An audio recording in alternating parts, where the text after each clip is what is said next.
അമിത്ഷായുടെ പാർലമെന്റിലെ പ്രസ്താവന കണ്ണിൽ ചോരയില്ലാത്തത് എന്ന മന്ത്രി എം.പി. രാജേഷ്. അത്തരമൊരു പ്രസ്താവന നടത്തരുതായിരുന്നു. പ്രസ്താവന വസ്തുതാവിരുദ്ധമെന്ന മണിക്കൂറുകൾ കൊണ്ട് വ്യക്തമായെന്നും മന്ത്രി ചൂണ്ടിക്കാട്ടി.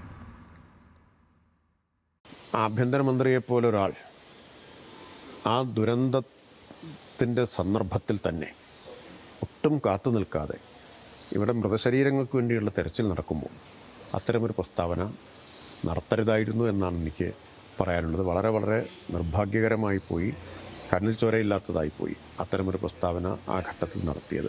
മാത്രമല്ല, അദ്ദേഹം പറഞ്ഞത് വസ്തുതാവിരുദ്ധമാണ് എന്ന് മണിക്കൂറുകൾ കൊണ്ട് വ്യക്തമാവുകയും ചെയ്തു. കാരണം ഇതിനെല്ലാം രേഖകളുള്ളതാണ്.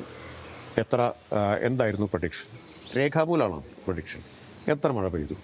അതിനും നമ്മുടെ കയ്യിൽ രേഖയുണ്ട്. എന്താണ് ജിയോളജിക്കൽ സർവേ ഓഫ് ഇന്ത്യയുടെ പ്രഡിക്ഷൻ? മുഖ്യമന്ത്രി പത്രസമ്മേളനത്തിൽ തന്നെ ആ രേഖകൾ ഹാജരാക്കുകയുണ്ടായി. മറ്റ് മാധ്യമങ്ങളെല്ലാം അദ്ദേഹം പറഞ്ഞത് തെറ്റാണ്, വസ്തുതാവിരുദ്ധമാണ് അമിത്ഷാ പറഞ്ഞത് എന്ന കാര്യം മാധ്യമങ്ങളെല്ലാം പുറത്തു കൊണ്ടുവരികയും ചെയ്തിട്ടുള്ള കാര്യമാണ്.